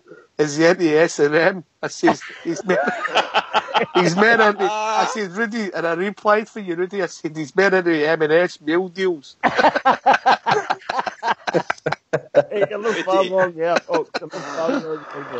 On you go, Coop. I really don't know what happened in the second half. I mean, I thought we played okay in the first half in particular. We were working the ball about, we were getting forward, we were getting balls across, but when that boy gets sent off, I don't know what happened. It seemed to, I don't know, it disrupted everything, Right away, when they get that man sent off, I thought right away, right, get Windass off, bring Cummins on, throw Cummins up front, and move Goss a bit more forward as well. But it obviously didn't do that, I don't know why. That's why I said the sending off was the pivotal thing in the game for me. Yeah. See when that sending off happened, I don't know what happened to us. We just stopped playing for some reason. I don't know. I don't understand why, but it was the pivotal moment in the game for me. Their sending off, thought was. Right. I think if I can get back to Mr. Motty again, Oxshare, if you don't mind. On you go, mate. I don't think we'll be there next season. I'm hoping and I'm expecting us to bring in a manager with experience who knows what he's doing. Now, we spent something like £6 or £7 million in players last year, right? We brought in a lot of players last year. I'm expecting this year, the money we spent last year in players will go towards a manager who knows the game. Nothing against Murray, by the way. He's a young manager and he's learning the game. But I just think we need somebody in there. We need somebody in there who knows what they're doing, a bit of experience. And that's what I'm hoping for come the summer. Can I ask you who, Coop? I don't know. That's the thing, I don't know. I really don't know Oxshare. I haven't got a clue. There must be somebody I'm available if they ask. I really don't know. I haven't got a clue. But I'm hoping, that's what I'm hoping for. That's my big hope, Nothing against Murphy. He's done well. Yes, yeah. Coop, yes, bear in mind that there already is managers just now that have been sacked for their jobs. I'm not saying they're Rangers managers, but come summertime there'll be a heck of a lot more as well. If they're all over Europe now. Aye. Travel, you were coming. I'll come back to you, Alan. Your good point. Travel, you coming in there, mate? A couple of things. A lot of people are saying about the points difference, how it's been a great recovery for us, points difference-wise. I think it's a lot to do with them. They've known the season that they had last year. So I'm not saying that we've no progressed, but let's not get too overexcited about it. And as far as the way that I think Brendan Rodgers, he kind of showed Murray up again on Sunday. And we're talking about how we stopped doing things. They changed their formation. They became a lot more compact. Their midfield certainly became much more dominant after the sending half. That's where you're seeing their captain and Nick Chamberlain. They just was it experience travel? Was it experience? I mean, were you right? I know we 21-year-old boys in there. But we've also got a manager at the side of the park that can make changes, that can look at it and say, and you know what? It doesn't always need to be an offensive change. I think we were all screaming for Cummins to come on, but it might have been something a wee bit more delicate, maybe putting Jason Holt in there, because we just seem to. I don't know if we panicked a wee bit, but we just seem to know we seem to lose our mind a wee bit. And I don't think we probably played exactly the way that Rodgers wanted us today. And we stopped, we ran out of ideas. We just kept going back to this same thing where we put it out wide, try and swing it in. And because they were just packing the box, we weren't getting to any of our players. We needed to just be a wee bit different, and we didn't do it. And you're right, it's lack of experience and naivety on our part, I think. Coop, Morelos bends that one in. Not the one that hit the post. He bends the one in when he's through. Yeah.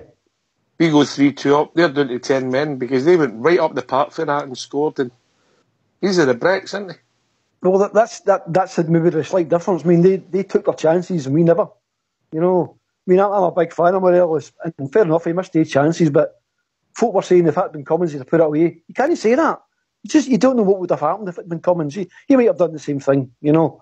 But I go back to they took their chances, we never. That's what it boils down to, you know. I thought we'd done okay. You know, we were, as you say, before the sending off, we were doing okay. We were doing fine. But whatever happened, they changed their formation, as you say, and we didn't, sort of thing, you know. We sort of changed like for like, you know. In the second half, they only had one chance and they scored for it. Yeah, that's what I'm saying. They took their chances, aye. It was one of the few times they were up the park, travel rock, if I've been really honest. Yeah, Mount Vernon, you coming in there, mate? No, me, Austria, I'm listening away, guys. Good debate. All right. What's your thoughts then? Just the breaks, mate? Because you seem sick when you get beat, sick we never won, but you're no too downbeat, mate. No, guys, look. We played them off the park at times. Okay, you know they came up the park and they scored. From our point of view, the goals we conceded were preventable and poor, probably in terms of timing and in terms of everything else. But as I said, you know, we bit off on our way. We're not far away. I don't think. I really don't. And considering, I think Travel Rug's right. Considering something, I think it was Travel Rug said. Some of the injuries we have got, I mean, we have got a full midfield for the start of this season. We're full midfielder out. Do you know what I mean? We've got boys like McSorley, absolutely influential player for us in the middle of that park. You know, we had an injury to Russell Martin, who's been playing well. You know, we've had a terrible run with injuries. You know, and I think, you know, I think somebody mentioned earlier Celtic had some injuries. You know, getting into that game, but they didn't have I mean, if you think about it, they didn't have the level of injuries we had. And what I'd like to say, guys, is, and I'll put it out there for everybody, is that I'd love to play them with our fully fit squad and their fully fit squad, and we'll see what happens. I think, guys, we need to get a wee bit real here. You know, we've came a long way. We've came a long way. For the start of the season, with Caixinha being in charge, and wee bit of luck hopefully at Hampden. Wee bit of luck goes our way. I think we can do. I really do. I've seen a lot of positives. I know Morelos and Josh Windass seem to get a wee bit of stick, but do you know what? The young players, guys, and this is where we're at, and we just need to get behind them. We need to be positive and get behind them and see where this goes, you know. It's a funny game, Mount, because if Morelos scores a goal, I think True Blue pointed out that we wouldn't be saying that he had a bad game at all. Aye, exactly, mate. You know, exactly, mate. It's again, these games are fine margins, and for me, guys, you know, it's Morelos is, I think, am I right in saying, top goal scorer in the league? You know, let's get it. You know, let's get it in perspective here, guys. He's done really big things. You know, I mean, away to Easter Road, they scored a cracking couple of goals, and he scored goals all through the season, and he'll go on to score goals all through the season. Let's just can we go on mute when you're not talking, lads? We're getting a lot of interference. I don't know who it's coming from. Mount, can I just? I'm just going to say that Celtic side. That's why I was so kind of aggrieved. I'm not sure what word I used earlier, but to pit in my soul, I was so kind of despondent. We all were, mate. The thing was that they were missing half a side. They were playing a big boy who, I don't know if he's played against us before. He might have, but if he did, it was at centre half, no right back, and they had the third choice goalkeeper. Now, that team were there for the taking, and we've got a manager who, and it's no his fault, he was asked to take the job, and you're going to say aye, because that's your employers. He was asked to take the job on whatever amount of money or whatever promises that were going to be made to him, and he's failed. Now that's the bottom line. Now the next time we play them, they're not going to be missing half a side. We'll have a couple of players back, but we know they're no great anyway. But on Sunday, that game was there. At half time, if our Mr. Murray would have made a change or two, or even that guy gets sent off had made a change or two, that what's his face? Brenda's in a few different interviews, and you've probably not heard them all, but there's a few that were going about, and it was like, it was slagging our manager. And it was like, I expected that we do such and such and such and such, but see, when they didn't, I thought I can put on another attacker, and that's exactly what I did. He went proactive, and your manager stood there with his hands folded, as I've said before, and keep trying to get through to people. Did he know what he was doing? We need a new manager, and this goes back to our board. If our board cannot produce a new manager, then we're going to no give them 10 in a row. They're going to get as many as they want in a row, because they're trying to do it on the cheap. We've got to get the guys to get us in a proper manager. This is Rangers Football Club. There's no Rangers Football Club that's, it's alright, we're getting a wee bit better each season. Let's give the guy such and such, let him go out and get a few loans, and we'll maybe try to buy them in the summer. That's no good enough. No for Rangers Football Club. No. And stop appeasing. Appeasement gets us nowhere. If every single Rangers fan appeased, like a few people that have been on here, then Rangers will never get back. That's a whole show on its own, Alan. You're a very cruel man, Alan. You're a very cruel man. A whole show. See things for what it is. Behind the couch after that. Bridgeman. Yes, pal. I mean, look, there will be a lot of people out there saying Murphy should have went to 3-5-2 as soon as the centre half happened, changed the formation, got Cummings on, made them go man for man at the back with a spare man, and then we've all of a sudden we've got 5 in midfield, and then you're seeing it. Alan will not be alone in thinking that, but what would you have done? Looking at it, as I said yesterday, in my honest opinion, when the substitution was done, or rather when the guy was sent off, I would have changed it. In fact, I would have done it at half time. I would have taken Windus off and just put Cummings up front. Beside, I most assuredly done that. I think most folk wanted Cummings to come on. Some folk thought maybe we could do without Morelos, but I think we needed someone in there to actually feed off the wee bit winnings he was getting, and he was getting some winnings against these people. When he got the ball and he looked up or tried to go through, nobody was there, and you were expecting somebody like Windus to be in there. But don't get me wrong, I'm not trying to say that anybody was wrong or bad or whatever. I just feel that when opportunity strikes, it can only strike once for Rangers. We ended up with a really quality player, in my opinion, Cummings. coming on and playing for, let's say, 15 minutes, if it was 15 minutes, and you can hardly get warm. You can hardly get any sweat out. I think it was 20 minutes. 20 minutes. 20 minutes, and it's just no long enough anyway. And he's asked to play in some sort of midfield role because Windass is still up there. No, I'm sorry. He is a out-and-out striker. He's a sniffer. He needs to be up beside a person like Morelos. That's what his job is, in that box, putting the ball away. However, when he was in the box, we got this nonsense we talked about earlier where Tavernier and sometimes Candias out on the right couldn't get the ball across or didn't get the ball across right. And you just sometimes you feel as if you're wasting time at times. But no, I think I would have certainly had Cummings on. I would have had on for the start, truth be told. But I think... for me, I've got to be honest with you. I think the vast majority of people, that would have been the team they would have picked. Anyway, we'll be joined by the Fox, who's come in. I think he's recovered for his escapades at the weekend. How we doing, Fox? How we doing, guys? Evening travel. Hello there, Foxy boy. I've been listening to the chat, mate. It's been very good tonight, and a couple of wee things made my ears prick up. About Graham Murty, mate, and the way he acts in front of the press.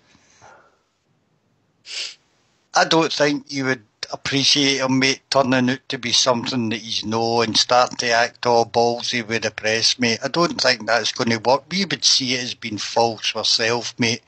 I don't think he would come here that good. You didn't need to say that. Aye, I know, but see, when you think you were managers through the years, Scott Simon would have behaved exactly the same as Murty, mate. We came through the 70s, 80s, 90s with people like Walter Smith, big joke, sign of the times, mate, when everything was rough and ready. They would have attacked anything. They would have been like a dog on a bone to MD, mate. It's just a sign of the times. The manager is a well-spoken, well-behaved man. I don't think we're going to change that, mate. No, Fox, sorry, can I just... The frustration I'm having is people like Scott Brown behaving the way they do in our stadium. People like Lee Griffiths in their end waving a tricolour about. We've seen the pictures of them tying the scarves from the post, spitting on the Rangers badge inside the tunnel. These people treat us with absolute zero respect. Right, so what I want to do is give them exactly that back. And see, until we start beating them, and not just beating them on the park, we need to absolutely drill down on them. And I'm fed up with people, the way that our club and our supporters are being treated, not only by that lot, by the SNP, all this carry on that's been happening over this past weekend. It's getting me absolutely fed up the way we're being treated in this country. So see, when our manager goes out there and says, it was completely unintentional, I'd stop saying things like that. Gonna stop giving them any respect whatsoever. Don't go out there and say what a wonderful place Park he does to play it. Stop saying things like that. I can't handle us trying to mollycoddle and creep up to people and try and be their pal when they're treating us like dog shit on their shoe. That's the way we're being treated in it. And see, whilst we stand back and let it happen, they'll just continue to do it. I agree. Sorry, Fox. I'm sorry. No, I agree. I think you're feeling better, Travel Rug. I'm feeling great, aye. In football, sorry, Fox. No, I agree with Travel Rug's point there. I'm every bit as disillusioned as every other Rangers supporter. Other point, Fox. Other point. My second point was on Rodgers outthinking Murty, mate. Have a look at the benches on Saturday, mate. This is our bench. Cardozo, Cummings, Muller, Herrera, Halliday, Holt and Alwick. Listen to the Celtic bench for choices and changing things, mate. They had Henry, the boy that came on, the goal scorer, Edward, they had Stuart Armstrong, Charlie Masonda, Patrick Roberts, Sinclair, mate. They could change things and go into attack, mate. We couldn't. For us to beat them, mate, we've got to have our best players on the park, which is, unfortunately, they're injured, some of them. Well, can I address you, Fox? Just me on you, me at you, me with you, whatever. But I want one else. I see the midfield.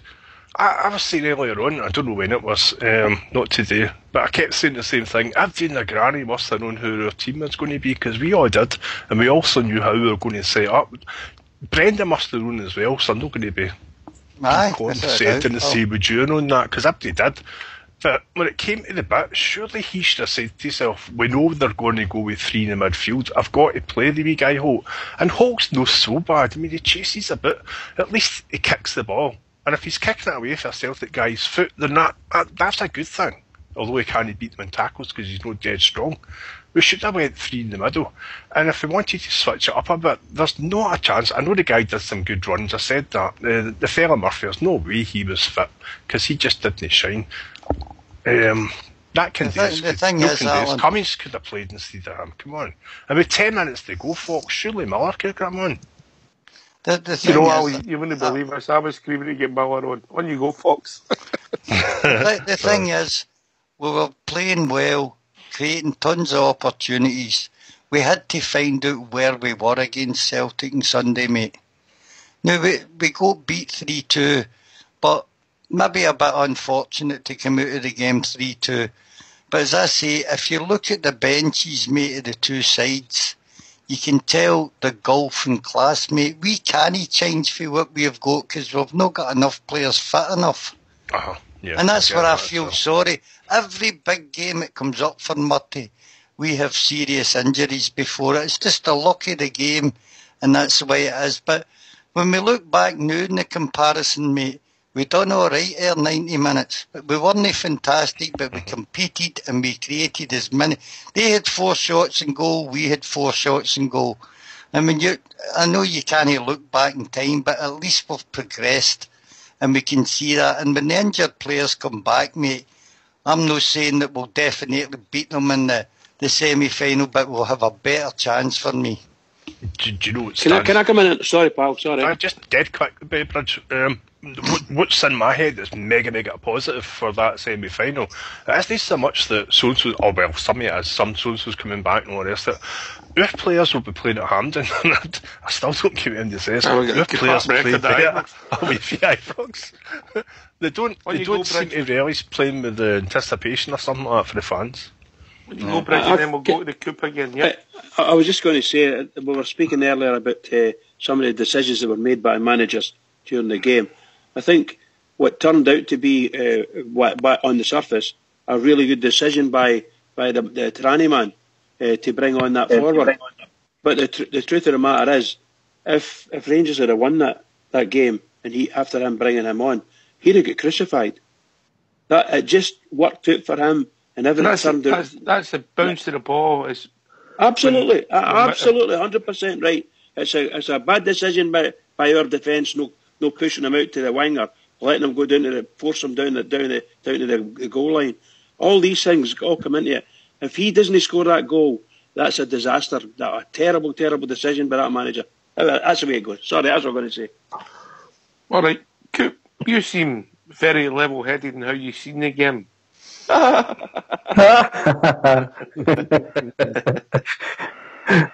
Well, I don't know what. I actually dropped out the call there, guys. I've seen that. No, it happens on. I don't know what you were discussing there, so I'm not sure what you were discussing. So we're basically talking about the manager and how maybe people are feeling we should have changed it, learning from it. Foxes were closer. It was a bounce of the ball. We were pretty close. It was just split seconds and bad decisions. The odd time it cost us a game. I would agree with that. When you look at the goals that we lost, every goal we lost were preventable. You know what I mean? They really were. You know, and I go back to what I was saying earlier on there. I mean, we had chances which we missed. They had chances that they scored. Now, get back to the boy that gets sent off again. You can have a go at Murty for no making the change, right?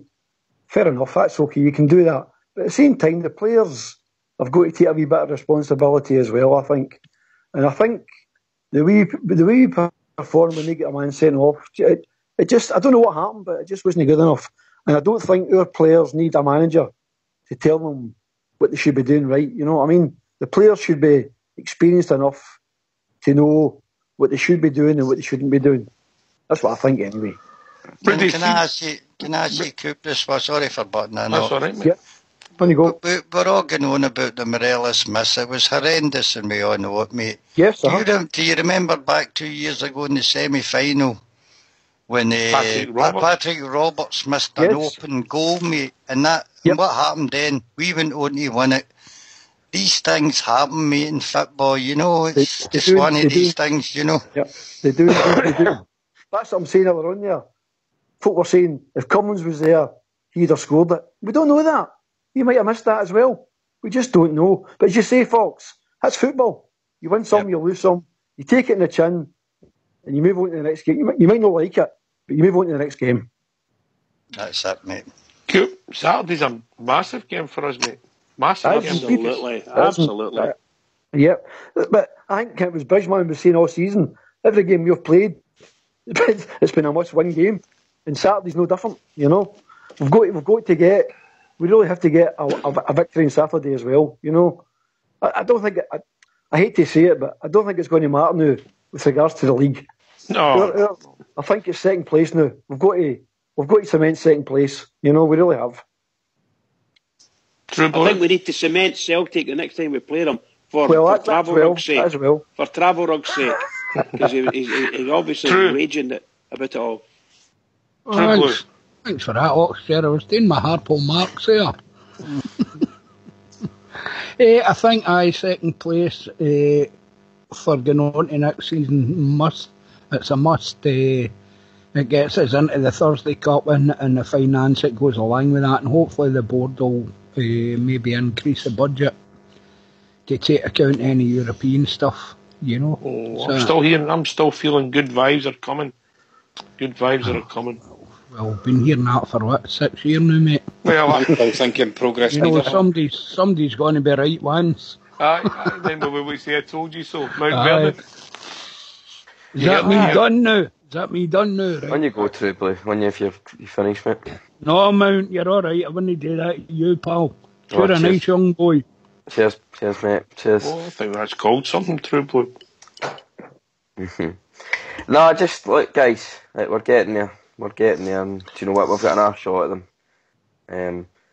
There's obviously a wee bit of heart. It's no easy, but I tell you something. You know, the reason we're sore, the reason we're all hurting a wee bit is because, you know what, guys, we had a chance to beat them. The last 2 or 3, let's be honest, we never really, in our heart of hearts, we never really felt that we could do it, did we really? And that's the big thing for us, guys. That, you know, we're getting there, and I think wee bit of support, wee bit of towards the end of the season, then we can maybe debate things at the end of the season. You know, see where's best to go forward. But as I said, I was proud of the team on Sunday. A lot of debutants. You know, they'll be better for that. The manager hopefully is better for that. Learn from that experience. And you know what? Big game coming up in the semi-final. And hopefully we can do it. Do you know what I mean? We've done it before. Can't see why we can't do it again. Well, we've came at that time of the evening, and we'll go to Travel Rug first for a shout-out. My shout-out's to Russell Martin, after seeing that video. We'll talk about that tomorrow, mate. Aye, well, I'm hoping that tomorrow night you might discuss the lack of action again for your board and for this Wonder fans group that we keep hearing about. Is somebody going to start standing up for not only the fans, but the players? Aye, fair comment, mate. Alan 63. Well said, Travel. Man love, you're there. I would just love to say that this Kelly game coming up, we're going to beat them by a couple, maybe a few, and we're going to win that semi. So that's a brighter note. Yeah, you're well known for your positivity, Al. just in times. True Blue. Yeah, I think Travel Rug's dead right. A lot of stuff going on with that SNP mob and in the comments we're making about the Union Bears along with that wee rodent Harvey. People should be calling them out for what they are. Yep, particularly the ballot box, brother, but that's another topic altogether. Rudy Bear. See, my conscience is clear on that one. No, Travel Rug. We're on to shout-outs, mate. You're finished for the evening. Rudy Bear. My shout-outs to wee Alfred Morelos. Get your shooting boots on, wee man, and score a couple on Saturday. Get yourself back in the good books with the Gers fans. Mount Vernon. Can I give you a big shout out to all the players on Sunday? You done me proud. You done this bear proud. Can I give you a big shout out to all the travelling fans who came from all over the UK and far beyond. Just remember, guys, when we go to bed every night, we are the people, and God bless us. Yeah. The Coop. Great to hear from you, mate. Right, Hank, thanks very much. I'm with Rudy. Alfredo Morelos, keep your head up, son. Keep ploughing away. You're doing a good job. And things can only get better for him. So all the best to you, Alfredo. Yeah. Fox? Yeah, my shout out goes to the panel, mate. I thoroughly enjoyed listening to that. So cheers to everybody that took part. Yep. Bridgeman? Oh, I'd just love to echo everybody's sentiments and shout-outs, and I agree with what Foxy was saying there. It's been a great night tonight, great discussions. I know it's sometimes hurting. We're all hurting to varying degrees, but we have to keep going. We have to keep going. March on. We've got a huge game coming up. Kilmarnock got beat tonight, so they'll be hurting as well. They'll be wanting to go back onto the winning trail again. So it's going to be a tough game again. But for me, to other Rangers fans all over the world, and particularly Rangers fans on here, on Rangers Radio, every one of us, please keep it going for the Rangers because we need it. Please keep it going. Here, can I thank everybody for joining the panel? Bridge, Travel Rug, Fox coming in, Mount Vernon, Rudy Bear, True Blue, Denver Bear, Al63, Ibrox Loyal at the start, and of course Big Ulster who was on the panel this evening. And also the Coop, special mention for the Coop and Chico Bear who have joined us tonight. Great to hear from you lads. This has been Rangers Radio. We'll be back tomorrow night between 9 and 11. Take it away, Fox.